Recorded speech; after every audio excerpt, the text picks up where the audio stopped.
Hallelujah to the Lamb who takes away the sins of the world. Heavenly Father, we thank you, O God, for this day that you have given to us. Thank you for the blessings and graces, O Lord, nga imong gihatag kanamo. Lord, as we gather us in this place, may your presence be upon us. Be in our midst. We welcome you, Holy Spirit. Open our hearts, our minds, Lord God, for your word, Ginoo. Lord, let my word fall into the ground, but let your word, O God, will always accomplish its purpose, Ginoo, in everyone's heart. Lord, I pray for our brothers and sisters who are coming pa, Lord, that you may hasten their footsteps, Ginoo, na makaabot sila, O God, to hear your word, Heavenly Father. Lord, let your glory, Lord God, let your word change us, O God, from the inside and out, Ginoo. Lord, it is your word alone that can change us, Ginoo, by the power of your Holy Spirit. Let your people, O God, be blessed by the hearing of your word. And I pray in the mighty name of Jesus, yours is the power, is the kingdom, the glory forevermore. Amen and amen. Sige, pwede na tamang lingkod.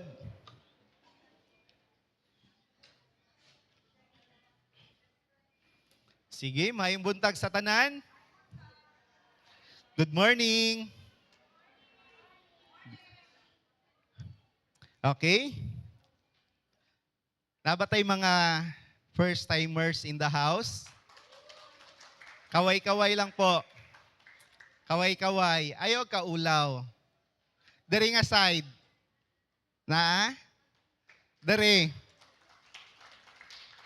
Na? Dere nga side. Sa last row. Na? Okay. Coming pa to ang mga first-timers. Sa mga in-timers, good job. Amen? By the way, kailan naman siguro tanan, no? Okay, by the way, I'm Jemar Bernardo, one of the associate pastor under the leadership of our senior pastor, kay Romualdo Pichi Yehe, no? Galing from Manila. Kakabalik lang. And also to Mami Jane Yehe. Excited na ba ang tanan? Yes? Let's give cheers to ourselves. Good job. Good job, self. Sige. Last month is the Mother's Month. And today, we're still celebrating June as the Father's Month. In the first Sunday of June, Pastor Edison talked about the impact of a father's choices. Nabatay na learn dito. Whatever our choices may be good or bad, there is an impact. Not only to our children, but to our family and into the coming generations. And on second Sunday, Pastor Jerome shared the unsung hero, CBD's quiet impact sa yahang anak. CBD's. CBD's. Quiet impact, no? Kay Pastor Loy, EBCBD's, no? CBCD's. And also last Sunday we have our our foreigner na pastor from US, CCFI US upper, no. Last Sunday, Pastor Loloy shared about fatherhood, a divine purpose. Let me start with this one for today's preaching. A father's holy influence is the greatest earthly blessing a child can know. Agree ba, Tani? Yeah. Because the father is ang influensya sa iyang amahan, mao yun na ang ginaano sa iyang anak. Ingon pa ni Charles Spurgeon. Fatherhood is not just a role. it is a spiritual calling. Na ma-relate nato last Sunday, it's a divine purpose. Dili ni siya role nga karong adlaw ikaw ang bida. No? Dili lang ang atong father is not just a role. Karon ikaw bida. Sunod adlaw ikaw kontrabida. Sunod adlaw ikaw ang clone. Dili ingana ang pagiging usa ka amahan. Fatherhood is a spiritual calling. A calling is a strong inner impulse towards a particular course of action, especially accompanied by conviction or divine influence. When we say calling, na ay nagtawag sa tua. God called us. That's why we have to respond to our calling. Kailangan nato mo respond sa Ginoo sa iyahang tawag. Diba, tistingay, manawag ka sa imong asawa kung dili ni mo tubagon. Ha? Kung naay manawag, diba, sa atong cellphone or sa atong messenger, ginatubag nato. Kay importante, na siya ginapaabot nga mensahe. Maupod na ang isa ka pagiging amahan. Na ay calling si God sa toa. God has a divine purpose established sa mga father. In Joshua chapter 24 verse 15, familiar kayo no? Ingon ni Joshua, "As for me and my house, we will serve the Lord." The absence of godly leadership in the home leads to the absence of God's glory in the nation. No, because home is the small unit, no? Family, the small unit of society. Kung wala didto nagdako ang bata nga naay Ginoo, how much more nga siya pagawas niya sa iyang panimalay. The title of our today's preaching is The Cost of Passive Fathering. Let us all stand to read our key text, which is found in 1 Samuel chapter 3 verse 13. Sige, basahon na to.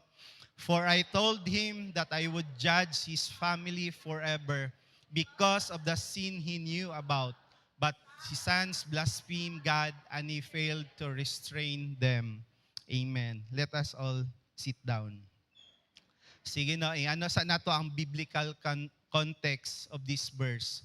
"For I told him that I is Eli." No? Eli the priest, the high priest at the tabernacle in Shiloh. Diba? Last month, naa si Hannah o si Elkanah. Diba? Mag-adto sila sa tabernacle at Shiloh. Mao ni si Eli, tong high priest. No? Mao to siya, si Eli. And also, that's why young Samuel is serving under Eli. Eli or Eli. No? Eli. "I told him that I would judge his family forever." Nanay judgment. Because God had already warned Eli through prophet. Before pa ni, nanay warn. But gi-affirm na siya ni Samuel ang warning kay Eli. Judge means bring punishment. Execute divine justice. Mao nang kabugat no? And forever his family, no, i-judge yahang pamilya forever.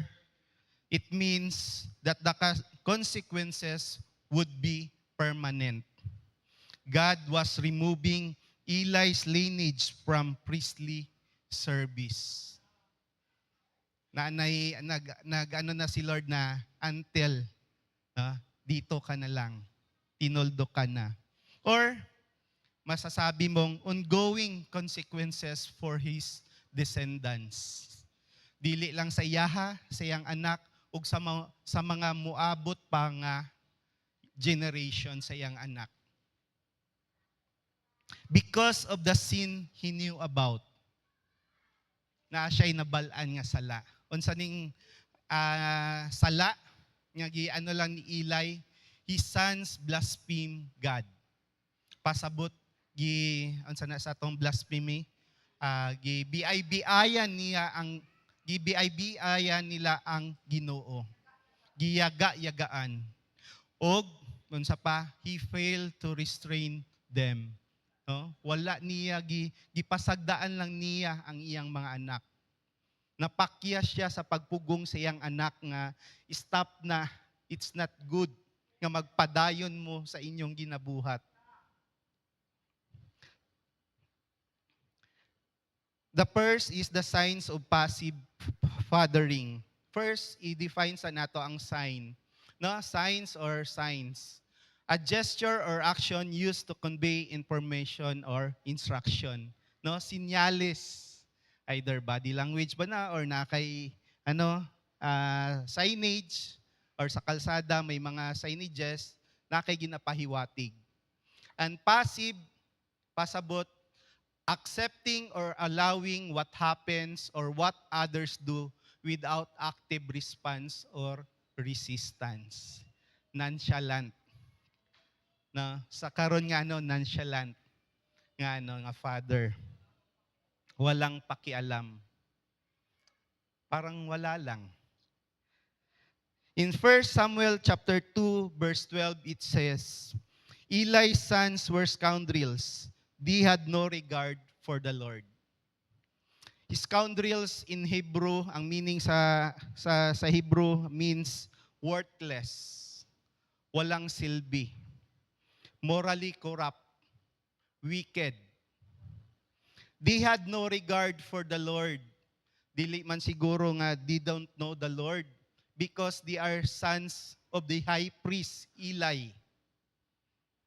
Anak sila sa high priest. Maybe they know the Lord, but intentionally sinning. Gapadayon sila ug sala. Intentional yun ang ilang pagpakasala. Mana siya ang His passivity and lack of discipline made him complicit in their sins. Ang ni Eli, passivity o walay disiplina, naging kasabwat siya sa sala sa iyang anak. Let us understand Eli failures through the four roles of a biblical father leader. Kinsa bang mga father diri? Kaway-kaway naman dyan. Or spiritual father. Biological fathers. Na para ni sa tua. Grabe ang word ni Lord. It's for us. And makarelate. First, failure of Eli, he failed to be a teacher. Eli failed to instruct his sons in the ways of the Lord and to instill spiritual values in them. Dito siya. A father is the first pastor in the home. Eli lived in the temple, but his sons did not know the Lord. They have no regard for the Lord. They had ritual, but without relationship. Kita ba nga mga amahan, nabatay relationship sa atong mga anak? Naka-establish batag relationship sa ilaha? Kamo lang yun nakabalo sa inyong answer.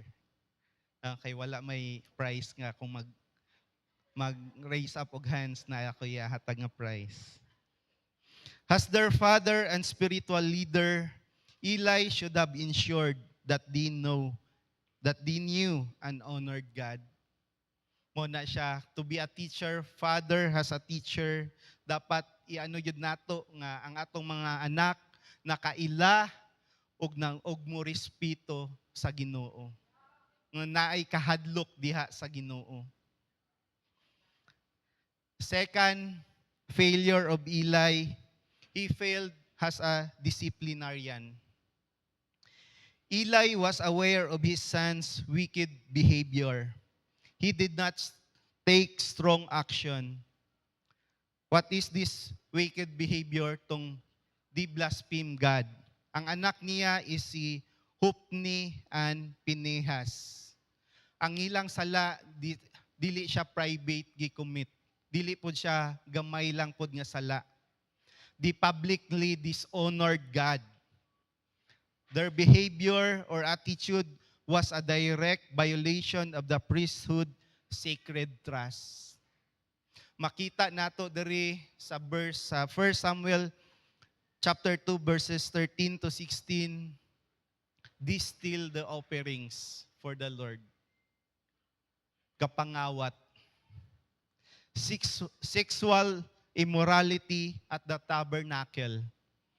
1 Samuel chapter 2 verse 22. Una-unaon mo no nga naa ka sa holy place ni Lord sa tabernacle, didto ang immorality ginakomit. Unsang gihimo ni Eli as a father sa iyang mga anak? Treating God's sacrifices with contempt. Okay, di ba mag-adto na every year, mag-offering sila. Ang yahang mga anak, kung dili nimo kung nag-offer ka, kung dili nimo yatag sa siyang mga anak, i-force kanila. Ingana no? Ingana ang mga action sa iyang anak, sala sa iyang mga anak. That's why gitawag siya pag-BI-BI sa Ginoo.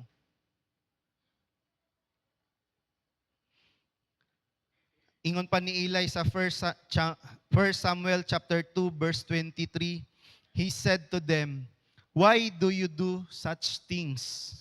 I hear from all the people about these wicked deeds of yours." Bugat na kaayo nga sala, kangayo pa siya grason. Kita kaya makasala ta kung madakpan ta? Unsa kaya atong response? We reason out, or we humbly ask down for the forgiveness, or we admit our own fault. Eli rebuked his sons, but did not remove them. Gibadlong niya yung mga anak. No? Kita man nimo dito nga, gibadlong niya yung anak sa wicked behavior, but he let his sons to be in the gihapon tabernacle. This is not love. This is passivity. Na nakita ni Lord na gimatch honor pa ni Eli yang mga anak kontra sa pag-honor ni Eli sa Ginoo. Words without consequences are ineffective. Diba nga, sige lang kag-istorya, pero kung wala na consequences, pareho sa gihimo ni Eli. Gibadlong lang niya yang anak, pero walay consequences, nga walay action yang anak. Unsang response yang anak ani sa verse 23? Gi-rebuke sila ni Eli, wala sila naminaw. But sa sunod nga and God put death on them. Wala sila naminaw sa pagbadlong sa ilang amahan. Ang Ginoo nagingon, God put death on them. Kamatayan ang ni Lord sa ilaha. Gipanish sila. Discipline is painful, but yields righteousness. In Hebrews chapter 12 verse 11, no discipline is enjoyable while it is happening. It's painful. But afterward, there will be a peaceful harvest of right living for those who are trained in this way. Dili gyud nato ihikaw ang pagdisiplina sa atong mga anak. Kami nga ako dili man gyud ko passive, no? Mapod ni ba para sa ko passive pod ko nga amahan sa akong anak when it comes sa discipline. Ginalet lang nako sila nga magdisiplin sa ilaha. But there come a time nga murag wala na gud sila respect sa ilang mama didto, no? Nag-ingon ko sa isa nga dili man yun siya gusto nga nag-ask og permission sa iya nga i-share. Dili lang, pero may son na lang para walay name. No? Akong ano sa iya, no? May son, no? Gipa-face ko na siya wall. Night na gikan church siguro to may activity sa church. You face the wall. Kay naglie siya. No katulugon na kaya siya. Face siya na wall mga more than 15 minutes siguro. Grabe hilak yung mama, enough na, enough. No? Enough na. Kay ako pod, akita na ako nga grabe niya ang hilak murag ano pod ko kayo. Pero kailangan yun siya.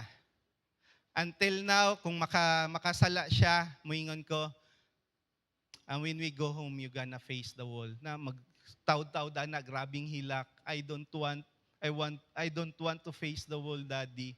Kay nakita niya ang consequences, the punishment, the discipline.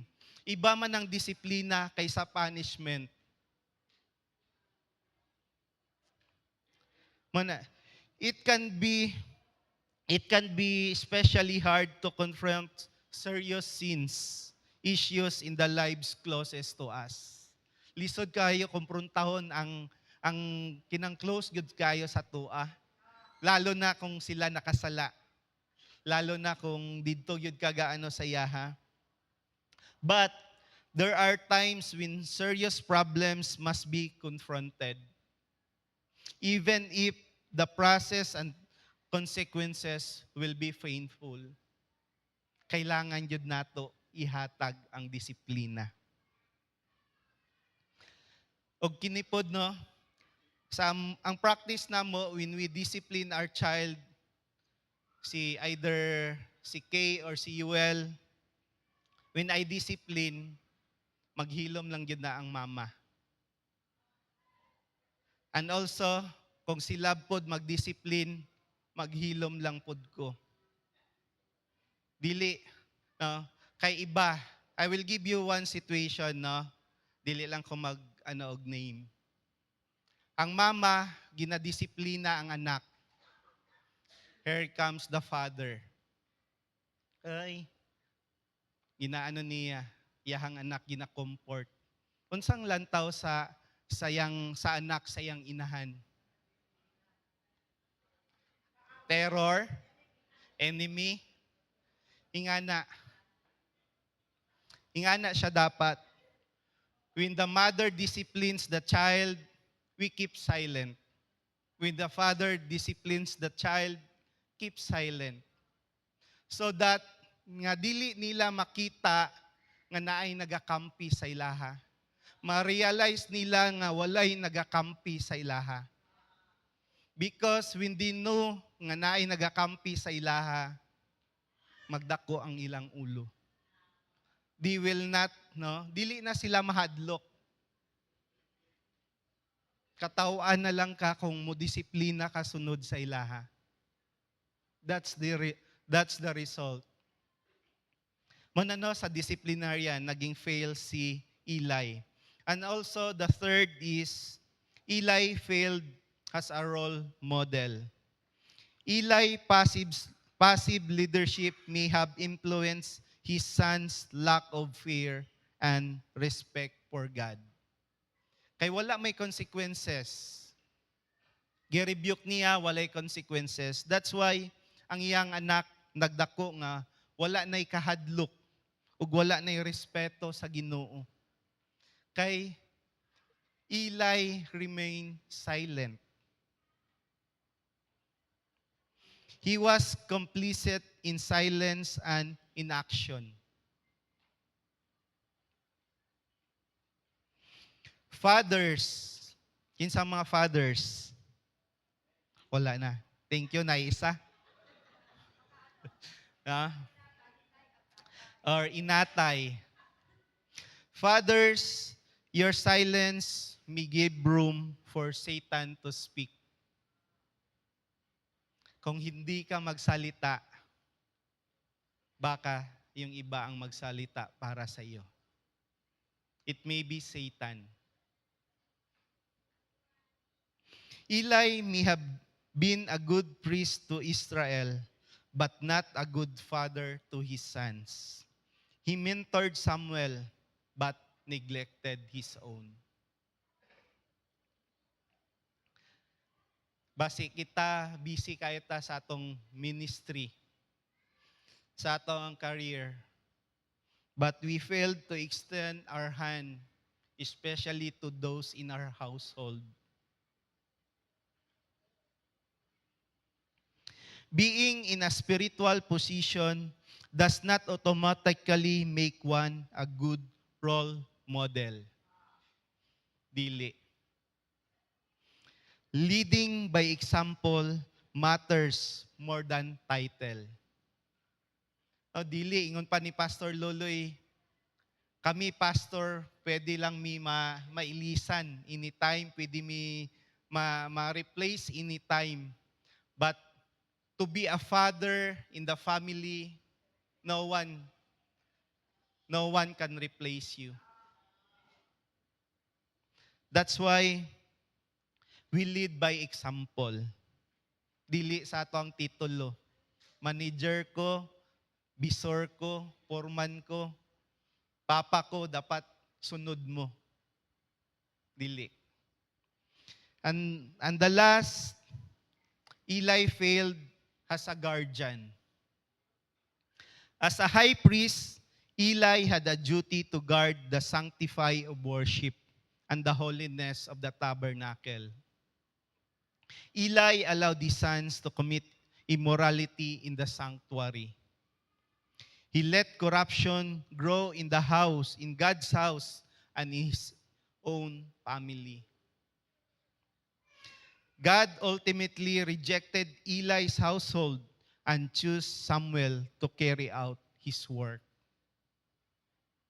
Mao sa tabernacle, sa mga leaders, kung dili ka perform, God will raise up the one who will replace you.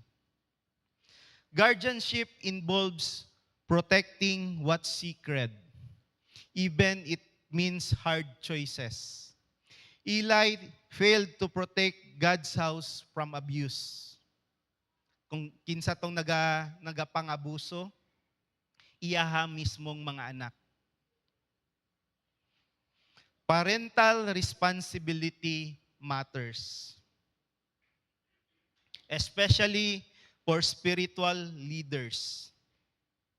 Failing to correct or discipline our children or our disciples when they dishonor God is a serious offense. Is a serious offense or sin. Why? Because there is the consequences. Let us look sa pagka-fail ni Eli as a teacher, as a disciplinarian, role model, and a guardian. The consequences, Eli lineage lost the priesthood. Mabasa na siya sa 1 Kings chapter 2 verses 26 and 27.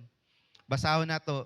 To Abiathar the priest, the king said, "Go back to your fields in Anathoth.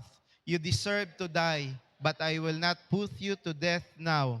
But because you carry the ark of the Lord before my father David and share all my father's hardship." So Solomon removed Abiathar from priesthood of the Lord, fulfilling the word of the Lord had spoken at Shiloh about the house of Eli. Second, consequences, kung passive lang ta, nonchalant lang ta nga pagkaamahan. Like Eli, his sons died in battle. His sons ay si Hopni o si Pinihas. And also, the ark of God was captured. Kini nga time, it was captured by Philistines. Because ang sa Israel ani na when the ark of God murag belief na lang siya that they will be saved, na maging sila victorious because of the ark of God. Wala nila gitagaag importance the God in the ark. Iba yung ark of God. The most important is God. Then, when Eli knew that the ark of God was captured, he fell and died. Tumba siya sa iyang lingkuranan, namatay.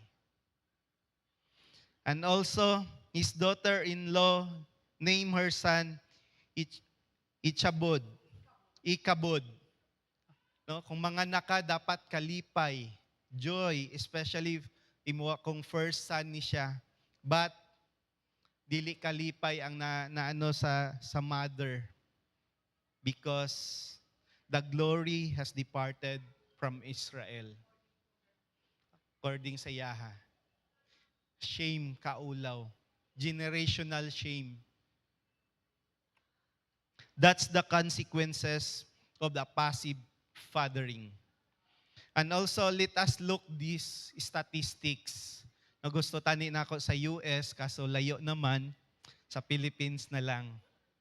In the Philippines, no, ang unsa mga result sa passive fathering sa magiging nantsalan, walay pake, or deadma. 85% of youth offenders in Manila's rehab centers came from fatherless homes.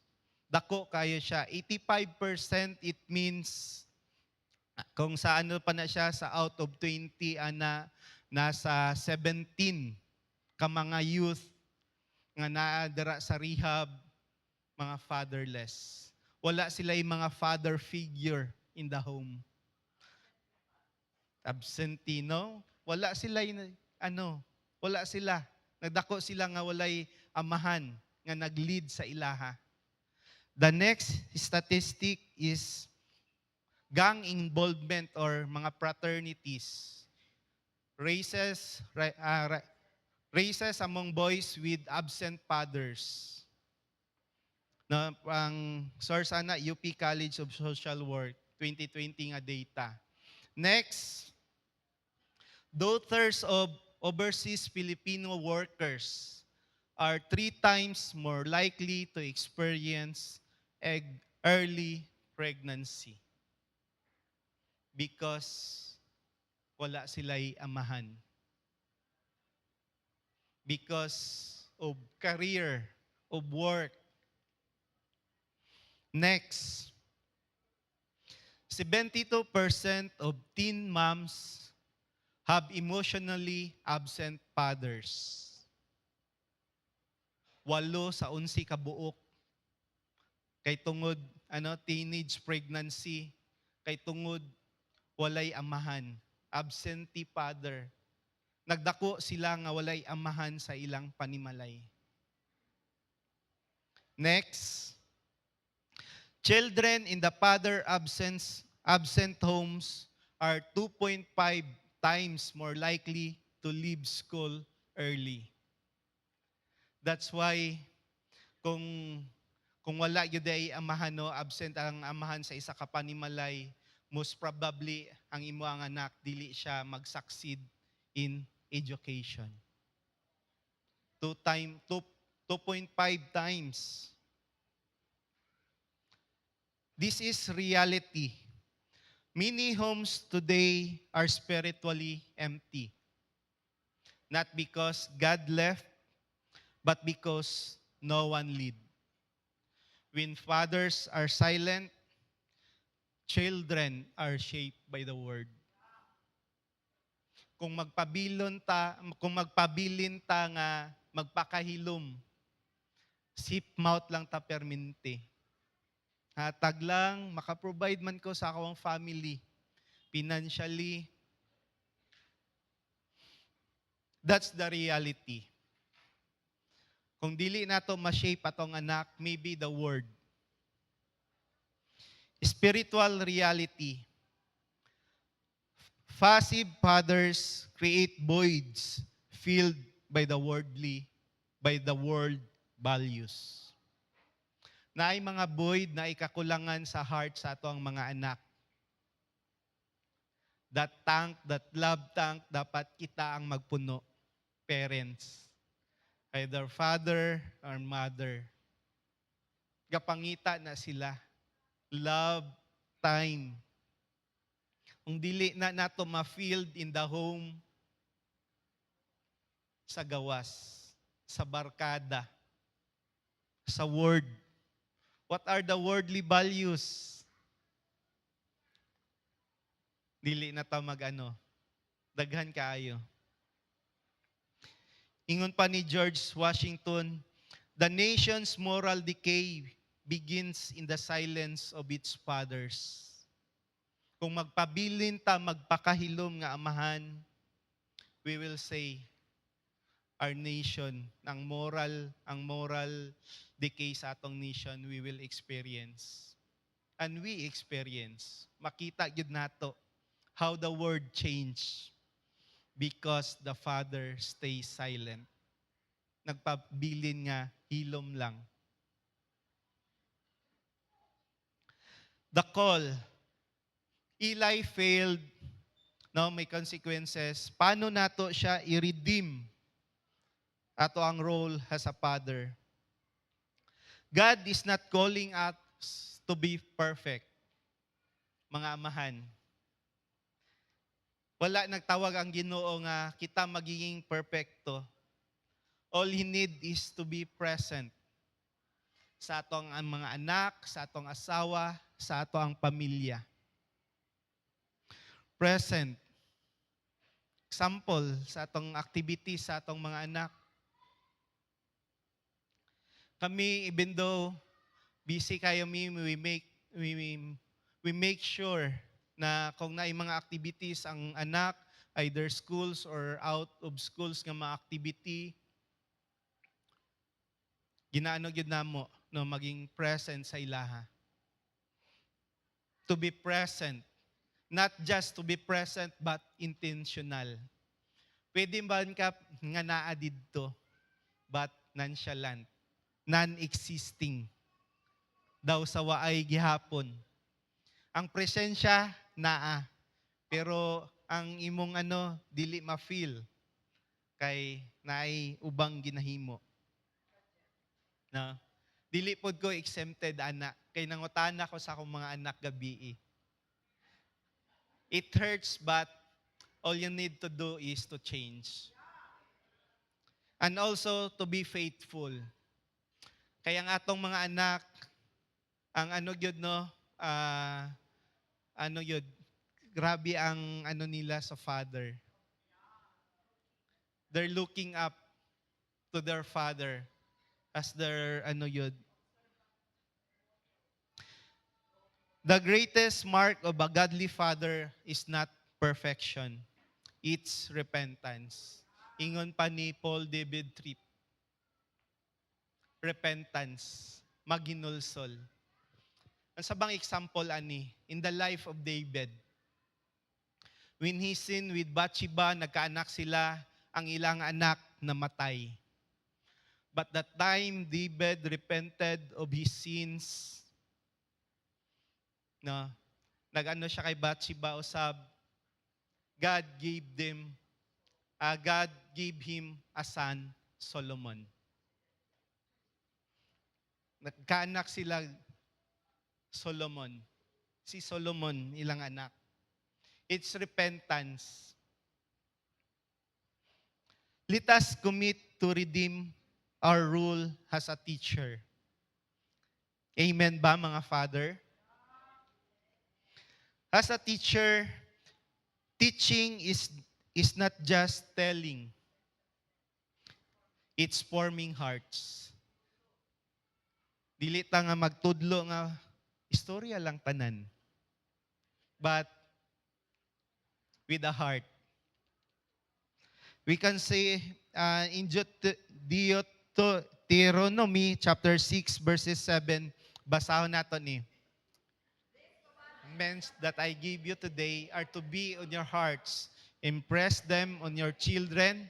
Talk about them when you sit at home, when you walk along the road, when you lie down, and when you get up. Dapat, no, ano yun ang imuhang anak. Second, teach your children to love God more than success. In Psalm chapter 78, verse 4, we will not hide them from their children, but to tell to the coming generation the glorious deeds of the Lord. Kung kita teacher, let's have a teachable heart. Hindi sa lahat ng panahon tama tayo. Kung kita father or mother, may mga times nga ang anak makita nila atong mga flaws, atong mga mali, atong mga fault or mistakes. Let us admit when we are wrong and show repentance. In Psalm chapter 51, verse 17, my sacrifice, O God, is a broken spirit, a broken and a contrite heart. You, God, will not despise. This is the prayer of David when he commit the sin with Bathsheba. Next, let us redeem our rule as a disciplinarian. First, we discipline with truth and tenderness. In Proverbs chapter 29, verse 17, discipline your children and they will give you peace. Mas dali disiplinahon ang bata kaysa nagbata-bata. Di ba? Dali lang. Kay pagkahuman sa disiplina nimo, okay na po diyahang heart. Pero magdisiplina kag once young, left the group or kana, silent. Correct in love. Proverbs chapter 3, verse 12. The Lord disciplines those He loves. As a father, the son He delights in. And also, when we discipline, we restore them. Dili lang gidisiplina nato sila, but we restore. After correction, reassure them of your love like the Father. Nagdisiplina ka, no? Tong example na mo, tong pag ano na mo kay Will, pag kay may son, no? May son, pag disiplina mo, after ato face the wall, 15 minutes, hilak na, grabe ng gapangurog, hilak, kuha na yahang ano, no? Kaya, tapos, we talk to him. Bakit? Anong ginawa mo? Then, siya mismo, mag-ingon na siya, I lied and I will not do it again. Dili na to hayaan nga, let's give God clap offering.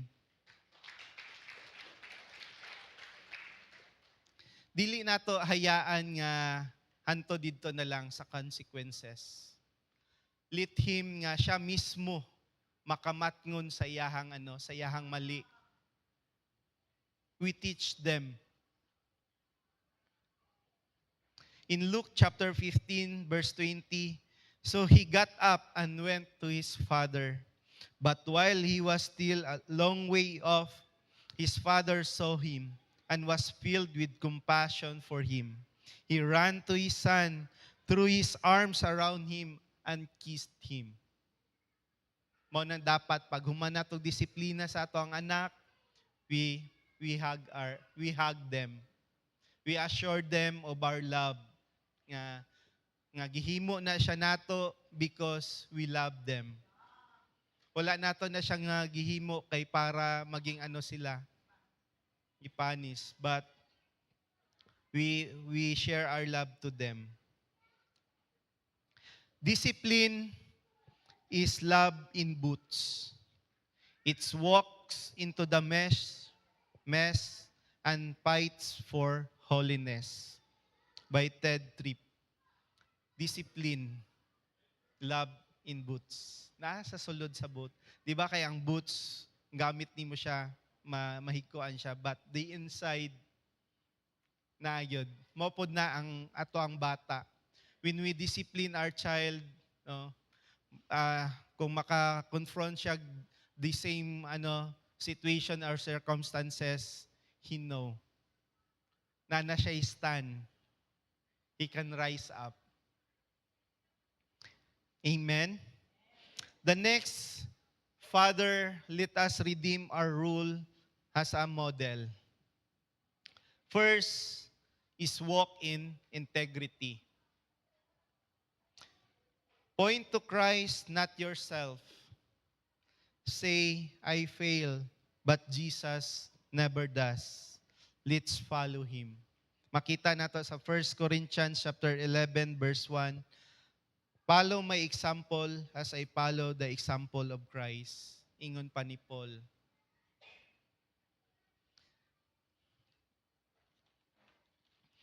Or practice, no, what you preach.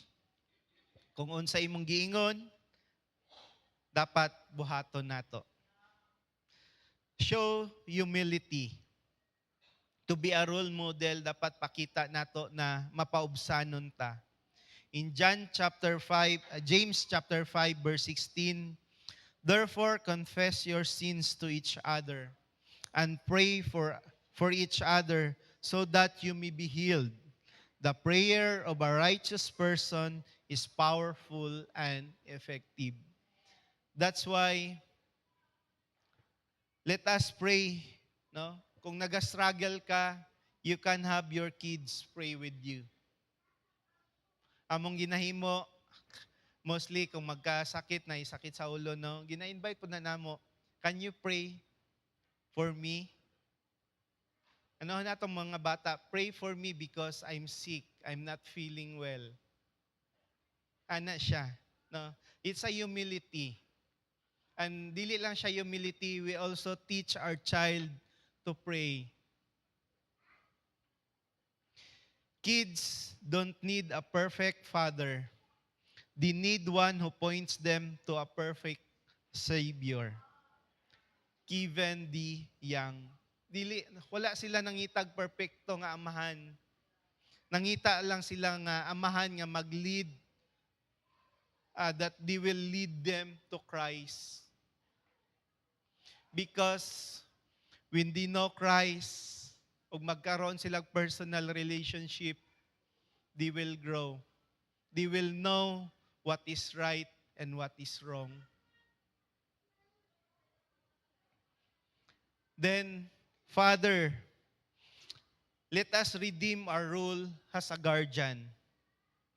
Let us protect our home's spiritual climate. In Philippians chapter 4, verse 8, no, one of my, yun yung mga verse. Finally, brothers, sige, basahon nato. Finally, brothers and sisters,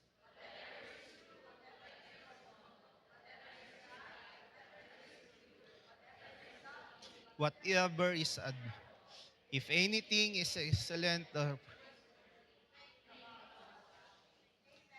think about such things.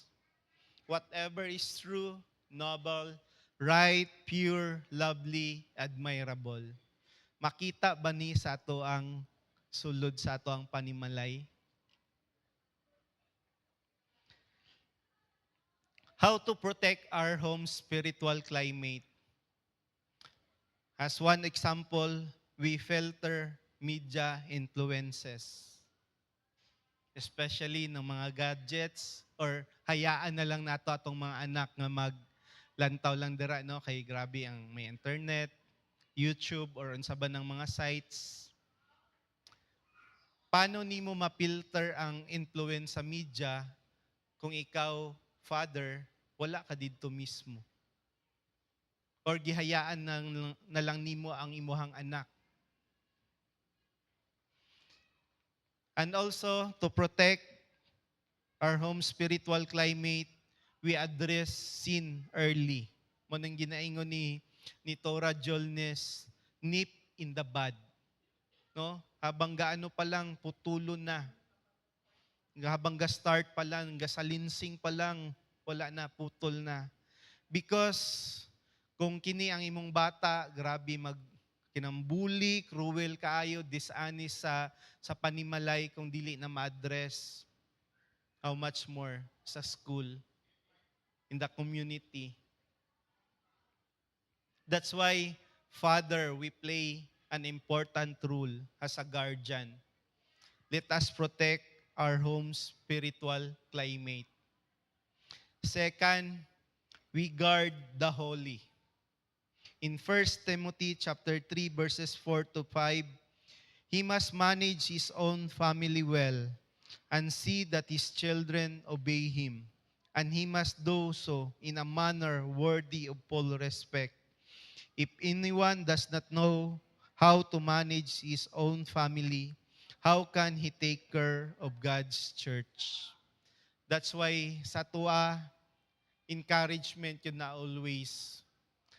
Dili lang ta leader sa church, but also we must lead also our family in the home. Lisod kayo ng leader ka, busy ka kayo diri, pag-abot sa balay,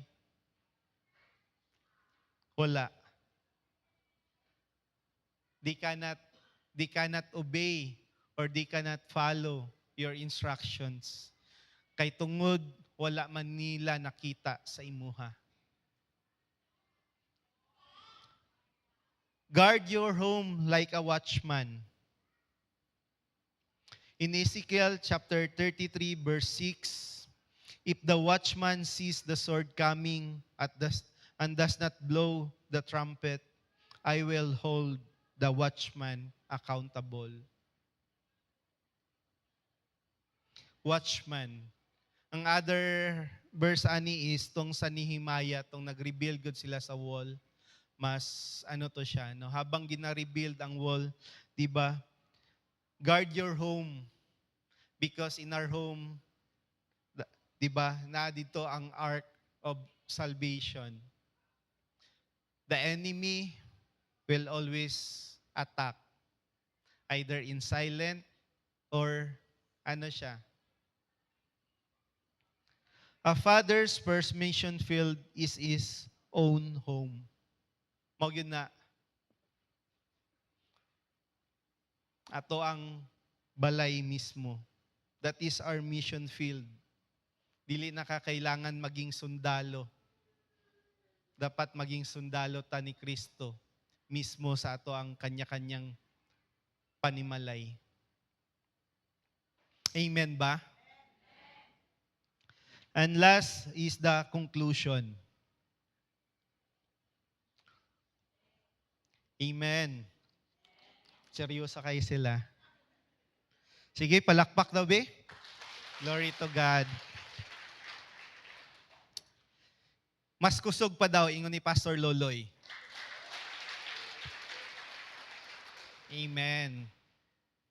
Eli life stands as both warning and a wake-up call. He wore the robe of a high priest, but neglected the role of a father. His failure was not in his position as a high priest, but in his passivity. He taught Israel, nagatudlo og ubang tao, but failed to teach his sons. He offered sacrifices to God, but did not guard the holiness of his home. The result, spiritual decline, generational brokenness, God's glory departing from his household. Today, many homes are experiencing a silent crisis. Agree ba tani? Silent God. Not from the absence of fathers in the house, but the absence of father leaders in the hearts of their children. Father, ato ang mga anak, they need us. The statistics are real. Dili to siya, buhat-buhat lang tong statistics ganina. And the pain is visible. But the solution is spiritual. Dili ni siya kaya anuhon lang. That's why we fight for our family. Dili nato, Christian naman ko, hayaan na lang nato sila. We fight for our family. We cry for our family. We cry them to the Lord, na Lord, kung unsa tong experience nako na na-encounter ti ka, let them experience that let them experience the encounter.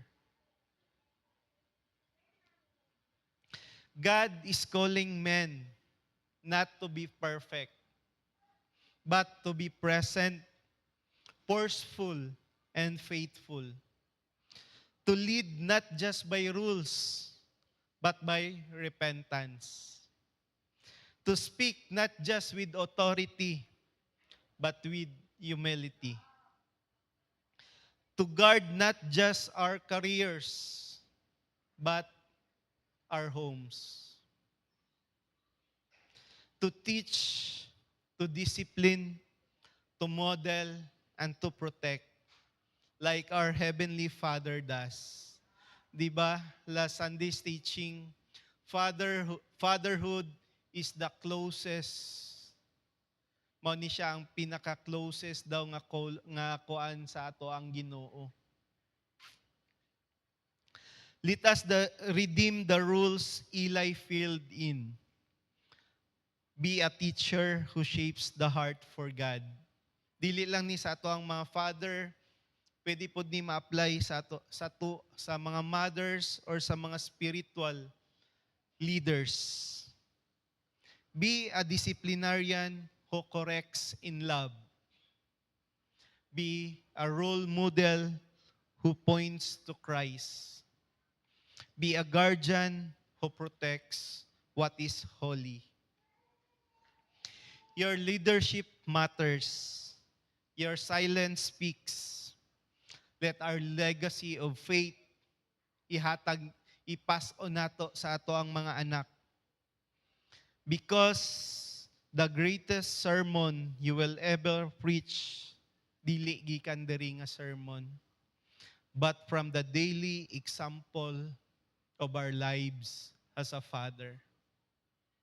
Dili kailangan ang atong mga anak maminaw og pila ka book, 100 sermons. But pinaka-importante is we set a godly example to them. We are our children first Bible, Father. We are their first pastor and also their first mentor. Let us take this responsibility.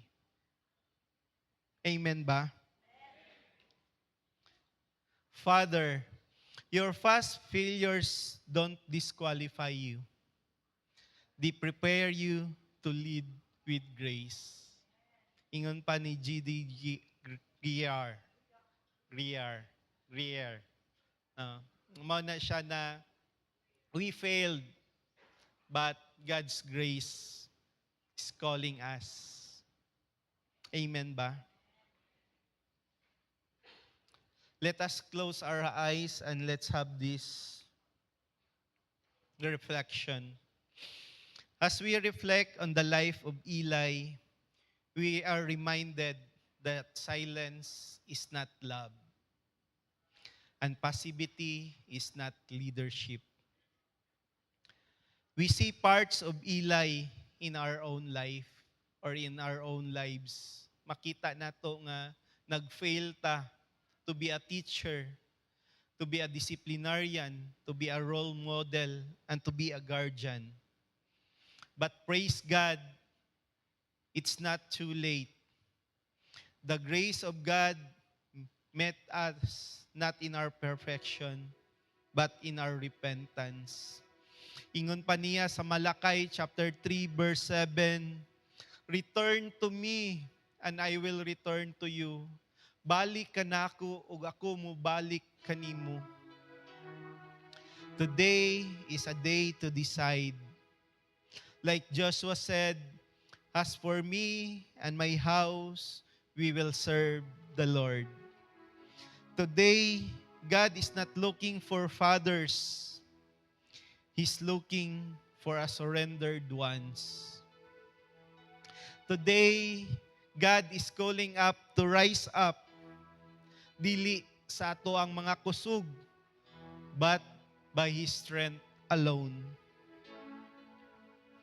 If the Holy Spirit has convicted you of passive leadership, compromise, or nag-neglect sa ato ang role as a father, this is our moment. Let us repent and let us renew our covenant to the Lord. Now open your mouth and say to the Lord, "Yes, Lord. We humbly ask down, oh Lord. We fail, Lord God, to be a teacher, to be a disciplinarian, Lord God, to be a role model, to be a guardian, Lord God, in many ways." Hallelujah, Lord. If you like Eli, you had been silent when you should have led, and passive when you should have discipline. God's grace is sufficient. Let this be the day you turn from compromise and commit to lead your family with courage. Kung feeling nato overwhelmed ta, unprepared, weary of our calling, let us come to the Lord. Let us surrender our fears to Jesus. Then He will equip us, discipline us, teach us, o gigugmaon ta niya as He loved Jesus Christ. Kung ikaw, nagdako ka na wala kay Father's love or guidance, God says, "I will be a father to you. Ako ang imuhang amahan. Come, receive His healing and break the cycle for the next generation." If you called to intercede for fathers, for children, and homes in spiritual battle, come, stand in the gap. The enemy seeks to destroy the family. He is there to steal, to destroy the father, our families. But God is greater. Greater is He who is in us than who is in the world. Let us pray. Heavenly Father, I confess my failures and ask for your mercy. Forgive me for the times I've been silent, passive, or distracted. Today, I surrender my home to you. Teach me to lead like you, with truth, in love, and in courage. Fill me with your spirit and let my life point my family to Jesus. And this I pray in the mighty name of Jesus. Amen and amen.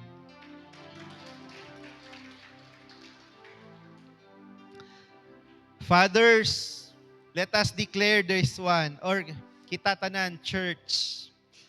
Let this be our declaration.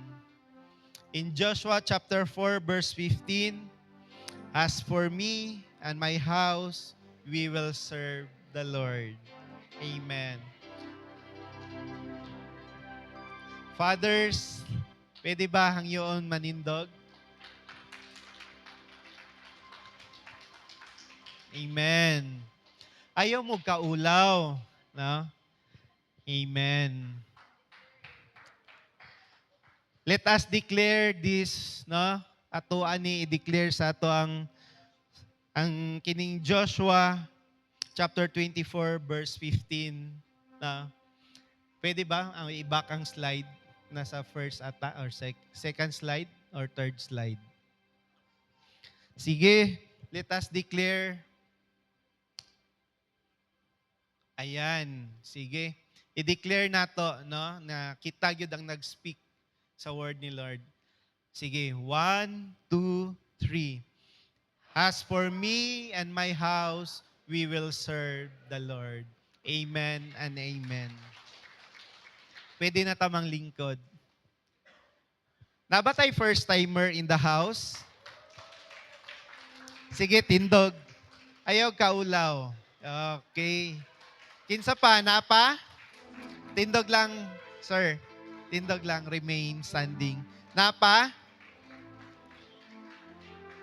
Sige, tindog lang. Amen. Na-bless ba ta sa word ni Lord? Amen. Now, we would like to offer this gift to you. Are you willing to accept the Lord Jesus Christ as your Lord and Savior? Amen. Ikaw, ma'am, willing? Amen. Because they are willing, no? Let us, leaders, let us pray and follow after me. Lord Jesus, you know my life. My life is not hidden from you. Lord, I failed many times as the life of Eli. Lord, I pray, I acknowledge that I need a Savior. Lord Jesus Christ, come into my life. Be my Lord and Savior. I confess in the name of the Lord Jesus Christ that I have sinned against you. I believe in my heart that you alone can change me. Lord, use my life for your kingdom, for your glory. In the mighty name of Jesus, amen and amen. Good morning, everyone.